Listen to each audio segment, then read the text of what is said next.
Assalamualaikum warahmatullahi wabarakatuh. Selamat sore saudara. Hari ini Sabtu 1 Oktober 2022, Jawa Barat hari ini kembali hadir menjumpai Anda dengan sejumlah informasi dari Jawa Barat, di antaranya.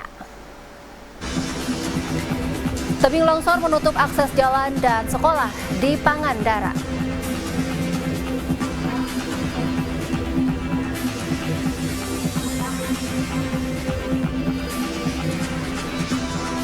Razia gangster, petugas gabungan amankan 65 pelajar di Kabupaten Bogor.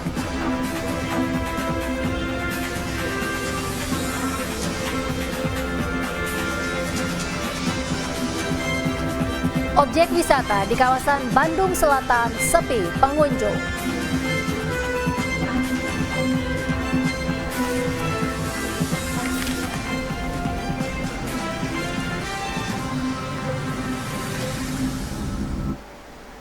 Selain 3 berita tersebut, kami juga akan menyampaikan beragam informasi lain dari Jawa Barat. Bersama saya Hanifah Paramita, inilah Jawa Barat hari ini selengkapnya.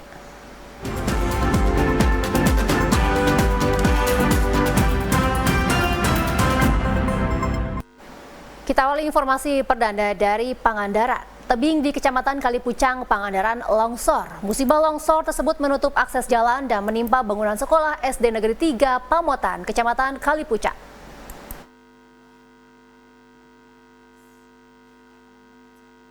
Untuk mempercepat memulihkan roda perekonomian akibat musibah tanah longsor yang menutup akses jalan di wilayah Kecamatan Kalipucang, tim gabungan TNI, Kepolisian Tagana, dan warga masyarakat mengevakuasi material longsoran tanah.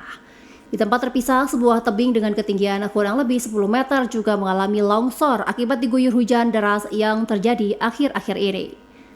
Menurut UU Suhendar, Kepala Sekolah SD Negeri 3 Pamotan, Kecamatan Kalipucang mengatakan, longsoran yang menimpa sekolah sudah terjadi 3 kali. Akibatnya sering tertimpa longsor, bangunan sekolah pun rusak. Ditambah kondisi bangunan sekolah sudah lapuk dimakan usia. Sekolah ini rusak itu akibat di musim hujan, itu bambu rungkat semua, jadi menimpa pada bangunan. Jadi longsor. Ini kejadian ini udah 3 kali. 3 kali. Yang pada intinya bangunan sekolah itu rusak. Peristiwa longsor yang terjadi di 2 titik tersebut kini masih ditangani tim gabungan TNI, Kepolisian Tagana, dan masyarakat. Dari Pangandaran, Enteng Saiful Rahman melaporkan. Beralih ke informasi lain, diduga akibat arus pendek, sebuah mesin laundry milik Hotel Evita di Jalan Sangwo Jajar, Kota Bogor hangus terbakar. Selain membuat panik para pengunjung hotel, kebakaran ini juga membuat salah satu tamu hotel terjebak hingga akhirnya dievakuasi oleh petugas. Kepulan asap tebal memenuhi ruangan hotel saat terjadi kebakaran melanda mesin laundry milik Hotel Evita, Kota Bogor. Tebalnya asap ini pun juga sempat menyulitkan petugas dalam proses pemadaman hingga harus menggunakan alat bantu oksigen. Peristiwa ini diketahui saat timbulnya api dari ruangan mesin laundry yang berada di lantai 3. Api lalu cepat menjalar hingga menyambar plafon hotel. Sementara itu, kebakaran tersebut juga membuat panik para tamu hotel yang langsung berhamburan menyelamatkan diri. Petugas bahkan mengevakuasi seorang tamu yang sempat terjebak di dalam kamar hotel. Telepon ke kita langsung bersiap, kita berangkat ke sini dengan respon time sekitar 15 menit. Kebakaran berawal dari arus pendek di ruang laundry itu yang bakar. Penanganan 30 menit, sekarang ini proses pendinginan. Tidak ada korban jiwa maupun luka dalam peristiwa ini. Api pun berhasil dipadamkan 45 menit kemudian setelah petugas mengerahkan 6 unit armada ke lokasi kebakaran. Dari Kota Bogor, Andi Firmansyah melaporkan. Guna mengantisipasi terjadinya kriminalitas pada jam malam, petugas gabungan Polres Bogor, TNI, Satpol PP menggelar razia gangster dengan menyisir jalan yang berpotensi terjadinya tawuran antar gangster. Petugas juga mengamankan puluhan pelajar dari Jakarta.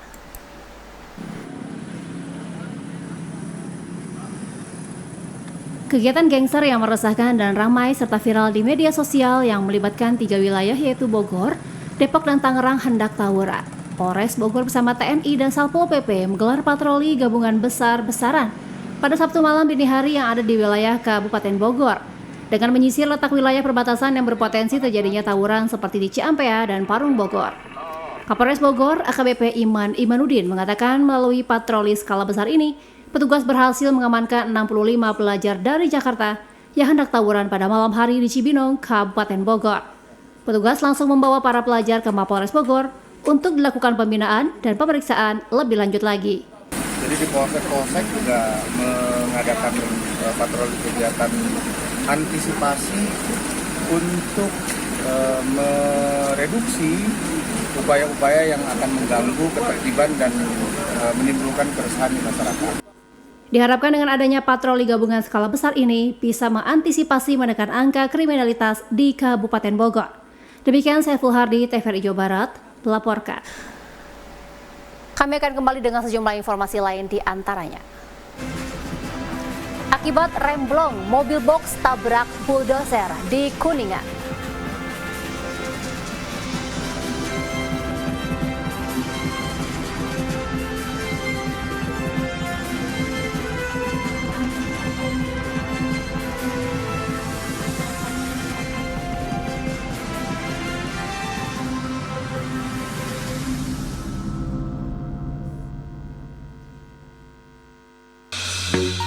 Halo Sobat Digital, kenapa ya harus nonton siaran TV digital?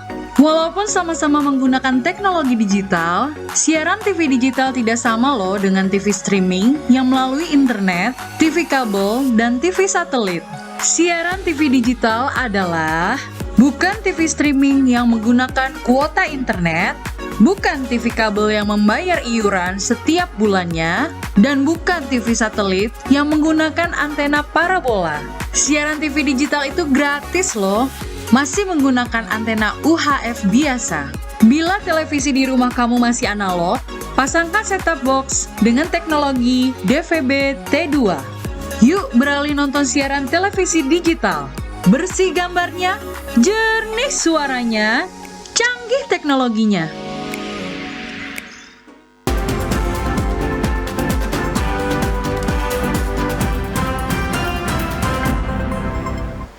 Anda masih di Jawa Barat hari ini bersama saya Hanifa Paramita. Kecelakaan lalu lintas terjadi di Jalan Nasional Kuningan Ciamis di Desa Kertawirama, Kecamatan Nusa Herang, Kuningan. Sebuah mobil box menabrak bulldozer mengakibatkan penumpang terjepit badan kendaraan.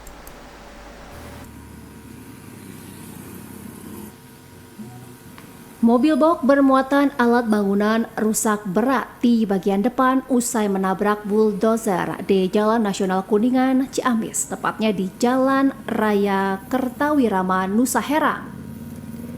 Kejadian laka tunggal ini membuat satu penumpang terjepit oleh badan kendaraan akibat kerasnya benturan. Sejumlah warga yang melihat kejadian langsung melakukan evakuasi penumpang terjepit. Setelah berusaha selama 30 menit, akhirnya warga berhasil mengeluarkan korban yang terjepit dan langsung dilarikan ke rumah sakit terdekat. Petugas unit Laka Lantas Polres Kuningan yang datang ke lokasi kejadian langsung melakukan olah tempat kejadian. Kejadian bermula ketika mobil box dari arah Majalengka melintas ke Kuningan tiba-tiba hilang kendali saat jalanan menurun dan langsung menabrak alat berat bulldozer di depannya. Diduga mobil box mengalami remblong. Dari kondisi jalan yang menikung dan turunan, si pengemudi kurang konsentrasi. Akibatnya nabrak mobil ini? Akibatnya menabrak mobil beko yang sedang terparkir. Akibat kejadian laka lantas, arus lalu lintas di Jalan Nasional Kuningan Ciamis sempat mengalami kemacetan. Dari Kuningan, Muhammad Samsudin, TVRI Jawa Barat, melaporkan. Seorang warga ditemukan tewas di area tol Cipali kilometer 86 Subang, diduga menjadi korban tabrak lari kendaraan yang melintas di jalan tol tersebut. Korban bernama Husen, 48 tahun, warga Desa Sawangan, Kecamatan Cipendei, Subang, ditemukan petugas jalan tol di area tol Cipali kilometer 86 dari arah Jakarta menuju Palimanan saat sedang berpatroli. Diduga korban tertabrak kendaraan saat menyeberang jalan tol untuk mencari kayu bakar. Menurut polisi, saat ini polisi masih mencari pelaku tabrak lari dengan berkoordinasi bersama pengelola tol Cipali saat ditemukan. Korban mengalami luka di bagian kepala, belakang, telinga kanan, dan di tangan kiri. Selain itu juga ditemukan golok dan serpihan kayu bakar di sekitar korban. awalnya itu tidak ada identitasnya, terus kemudian itu ada identitasnya bahwa itu pemulung. Jadi pada saat menyeberang jalan tertabrak kendaraan yang tidak diketahui identitasnya. Kasus tabrak lari ini ditangani oleh unit Gakum Satlantas Polres Subang. Demikian Hari Ramadhani, TVRI Jawa Barat melaporkan. Masih informasi dari Subang, stok ikan di tempat pelelangan ikan di Pantura Subang turun hingga 60%. Kondisi itu sudah terjadi sejak sepekan terakhir.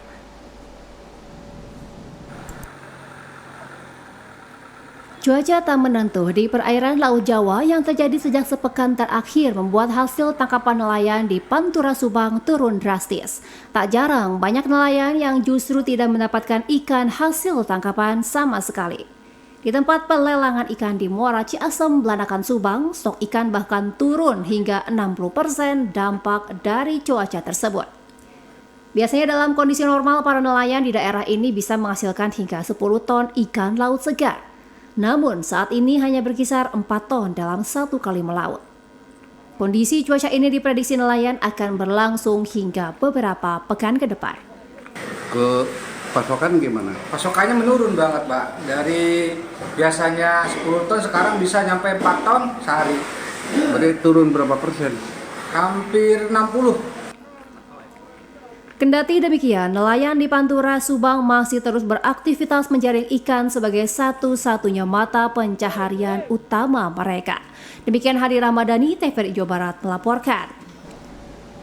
Beralih ke Kabupaten Bandung, sejumlah objek wisata di Kabupaten Bandung sepi pengunjung diakibatkan oleh naiknya harga BBM yang membuat minat wisatawan untuk berwisata semakin menurun.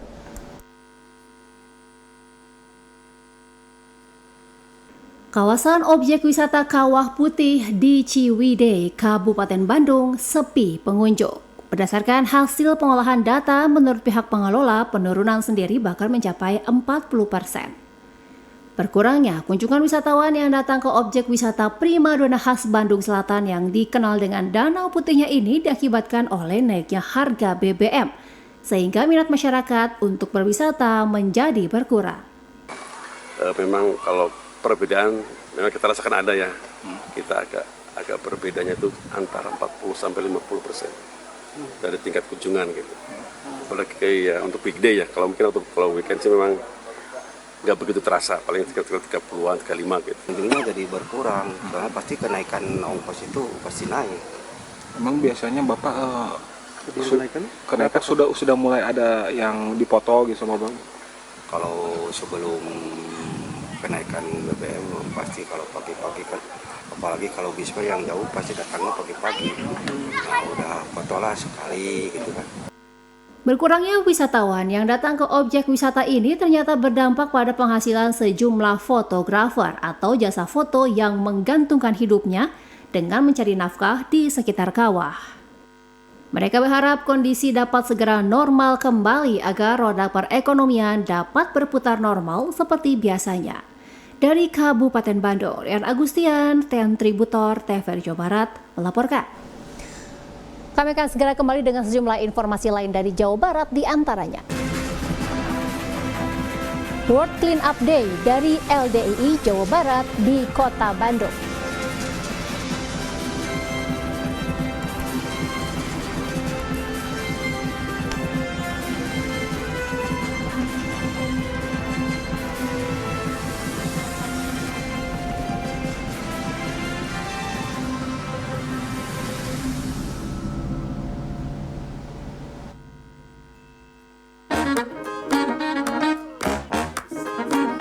Halo, aku Modi, Sobat Digitalmu. Kamu tahu nggak kalau siaran TV analog akan diganti menjadi digital? Untuk beralih ke siaran TV digital, kamu hanya perlu menginstal set-top box tanpa membayar iuran bulanan. Siaran TV digital membuat gambar televisimu lebih bersih, lebih jernih, dan lebih canggih teknologinya. Ayo, segera bermigrasi ke siaran TV digital. Bersih gambarnya, jernih suaranya, canggih teknologinya.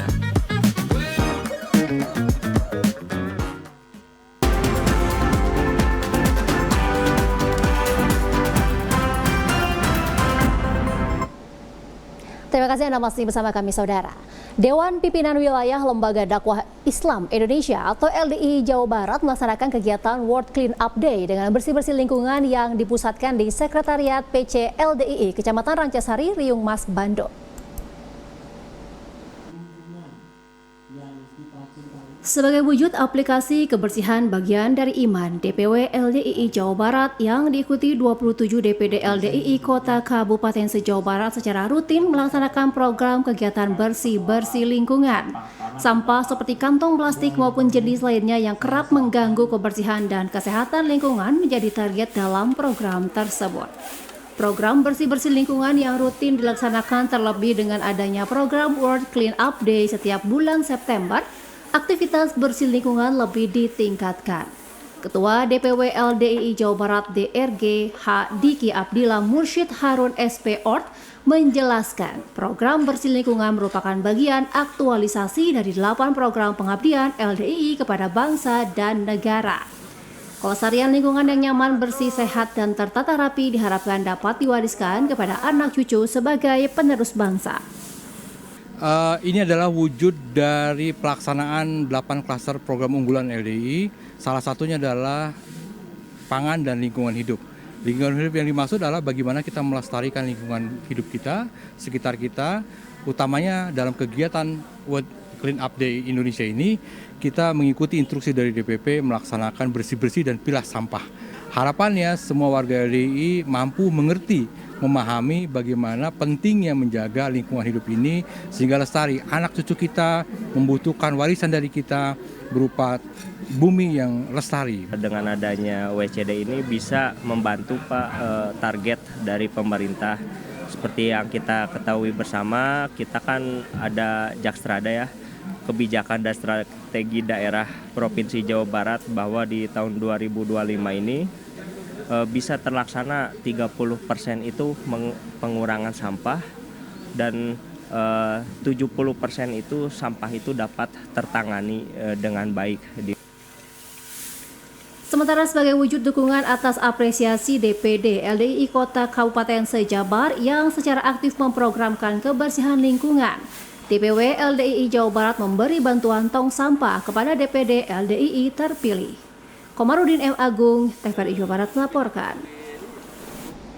Sebagai otoritas moneter tidak menghalangi Bank Indonesia yang juga merupakan bagian dari pemerintah untuk ikut berkontribusi dalam membantu stabilitas ekonomi masyarakat melalui program kemitraan UMKM Bank Indonesia perwakilan Jawa Barat.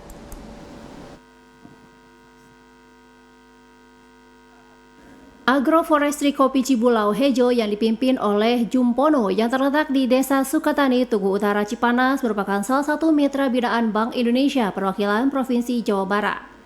Menurut Kepala Bank Indonesia perwakilan Provinsi Jawa Barat Herawanto, kegigihan dan semangat dari Jumpono beserta teman-temannya dalam mengelola lahan ini tidak hanya bersifat ekonomi semata, tetapi ada nilai konservasi lingkungannya. Bank Indonesia itu masuk cukup dalam di sini.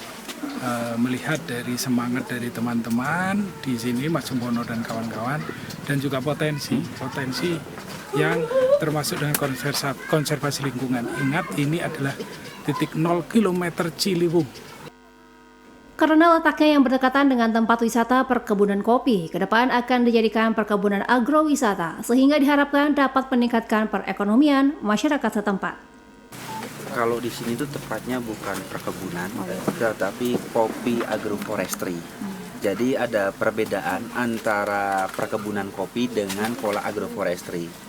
Jadi kalau sejak agroforestry kopi ini yang kita garap di sini mulai sejak tahun 2002. Apa yang dilakukan Bank Indonesia perwakilan Jawa Barat ini tentunya diharapkan dengan menjaga stabilitas perekonomian masyarakat, akan berdampak juga terhadap stabilitas moneter di Jawa Barat khususnya. Demikian dilaporkan Doni, TVRI Jawa Barat. Sekolah Staf dan Komando Angkatan Darat (Seskoat) terus menyalurkan bantuan berupa paket kebutuhan sehari-hari beserta uang tunai kepada anak yatim piatu, penyandang disabilitas, dan kaum duafa.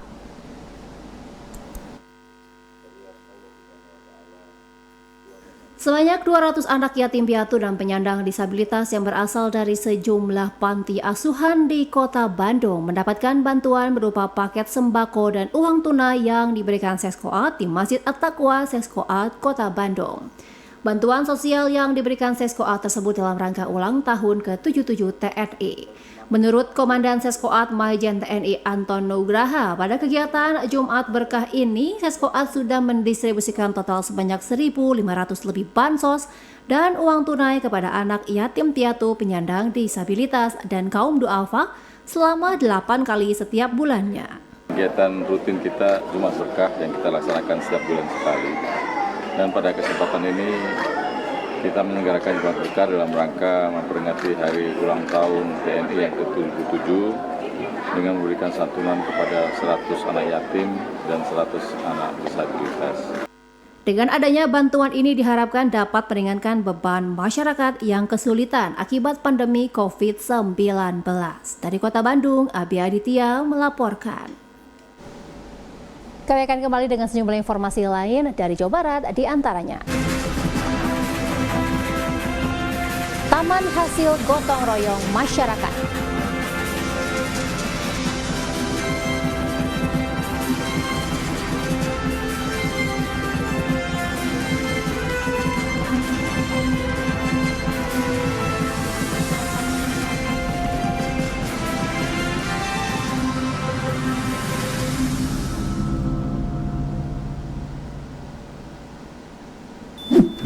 Yuk nonton siaran televisi digital. Bagaimana ya cara menangkap siaran televisi digital? Pertama, pastikan di daerah Anda sudah ada sinyal siaran televisi digital. Kedua, gunakan antena UHF di dalam atau di luar rumah Anda. Ketiga, pastikan televisi Anda sudah dilengkapi penerima siaran digital DVB T2. DVB T2 merupakan jenis sinyal yang digunakan Indonesia dalam penyiaran televisi digital. Keempat, pilih auto scan, lalu pindai televisi Anda. Bagaimana jika televisi Anda masih analog? Pasangkan set-top box, televisi Anda otomatis menangkap siaran digital. Bersih gambarnya, jernih suaranya, canggih teknologinya.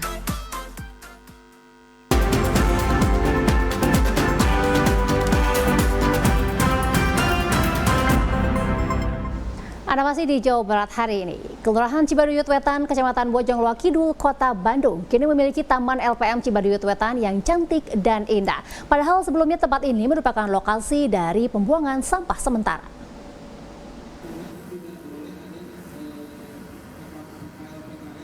Terletak di perbatasan antara kota dan Kabupaten Bandung, Kelurahan Cibaduyut Wetan, Kecamatan Bojongloa Kidul kini memiliki Taman Mungil. Meski terbilang taman ini kecil, namun memiliki ciri khas yaitu sepatu, karena kawasan Cibaduyut merupakan tempatnya para pengrajin sepatu. Taman yang dibangun ini merupakan hasil kerjasama dan gotong royong antara pemerintah dan masyarakat. Camat Bojongloa Kidul Yudi Hermawan usai meresmikan mengatakan pihaknya berterima kasih kepada masyarakat yang telah membantu mengubah tempat ini menjadi lebih baik. Pihaknya berharap ini dapat terus terjaga, jangan sampai taman yang telah bagus ini rusak dan tak terpelihara. Tapi berkat komitmen bersama, gotong royong bersama, warga masyarakat dengan pemerintah, hadir juga dari pesantren Nurul Iman, ya, semuanya berkolaborasi menghadirkan taman yang begitu indah, begitu menawan, begitu cantik, yang enak dilihat. Pihaknya pun berharap dengan terciptanya lingkungan yang bersih diharapkan juga mampu mengurangi terjadinya banjir di wilayah Cibaduyut akibat dari banyaknya sampah yang tersumbat. Arif Budi, TVRI Jawa Barat melaporkan. Ya, saudara, permainan tradisional atau yang dikenal dengan kaulinan barudak zaman baheula bagi anak-anak mengisi kegiatan Puncak World Clean Up Day di Kabupaten Ciamis. Melalui kegiatan ini diharapkan anak-anak dapat mengenal jenis permainan zaman dahulu yang banyak manfaatnya.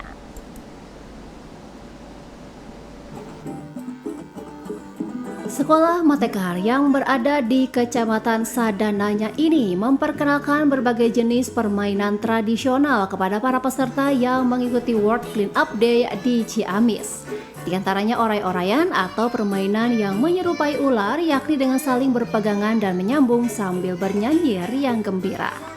Adapun makna dari permainan ular-ularan ini yakni dengan sesama harus saling membantu dan membutuhkan kekompakan. Permainan lainnya yakni paciwit-ciwit lutung, permainan saling cubit antar pemain dan sewaktu-waktu bergantian ada yang di bawah dan bagian atas melambangkan kehidupan manusia yang terkadang berada di atas maupun di bawah. Sehingga jika manusia dalam fase di bawah harus tetap bersemangat. Ngalami main-main seperti yang tadi ditampilkan kaulinan barudak dengan bola. Luar biasa, saya berharap kaulinan barudak ini bisa kita tetap jaga, kita lestarikan karena banyak nilai filosofis yang bisa kita raih dari kaulinan barudak ini. Paling tidak rasa kebersamaan. Manfaat permainan tradisional selain menyehatkan badan karena banyak bergerak serta mengasah pola pikir dari anak. Dari Ciamis, Yusi Luciana, TVRI Jawa Barat melaporkan. Dan berikut kita ikuti situasi dan kondisi lalu lintas di Kota Bandung berdasarkan area Traffic Control System atau ATCS Dinas Perhubungan Kota Bandung. Ya, kita bisa lihat di layar televisi Anda di sebelah kiri atas itu adalah pantauan arus lalu lintas di Simpang Tol Pasteur, di mana arah lalu lintas dari gerbang Tol Pasteur menuju Jalan Dr. Junjunan terlihat sangat padat. Dan sementara sebaliknya dari arah Dr. Junjunan menuju ke Tol Pasteur ini ramai lancar. Sementara dari arah Gunung Batu menuju ke Surya Sumantri terlihat ramai lancar. Berikutnya ini adalah pantauan arus lalu lintas di Simpang Dago Cikapayang, di mana dari arah Jalan Surapati terlihat agak ramai namun tetap lancar, dan kita lihat juga di situ ada mobil yang terjebak, semoga tidak menjadi contoh ya bagi Anda. Selanjutnya ini adalah Simpang Soekarno-Hatta Muhammad Toha, yakni dari arah Soekarno-Hatta yang akan melanjutkan ke arah Jalan Peta terlihat ramai lancar, sementara dari arah sebaliknya yakni dari arah Jalan Peta terlihat lengang, sementara dari arah Pasar Kembar menuju ke arah Tol Toha juga terlihat ramai lancar. Berikutnya ini adalah pantauan arus lalu lintas di Simpang Soekarno-Hatta Ciberem, di mana dari arah Elang cukup padat merayap. Juga untuk dari arah sebaliknya, sementara itu untuk menuju ke arah Jalan Soekarno-Hatta juga agak padat merayap. Untuk itu juga, dan terlihat juga dari pantauan arus lalu lintas cuaca agak mendung sehingga Anda diharapkan untuk berhati-hati mengingat cuaca yang tidak menentu. Dan pemirsa, berikut pantauan informasi perakiraan cuaca dari BMKG.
Informasi tadi sekaligus menutup perjumpaan kita pada kali ini. Saya Hanifah Paramita mewakili seluruh kerabat kerja yang bertugas mengucapkan terima kasih atas perhatian Anda. Wassalamualaikum warahmatullahi wabarakatuh. Sampai jumpa dan selamat berakhir pekan.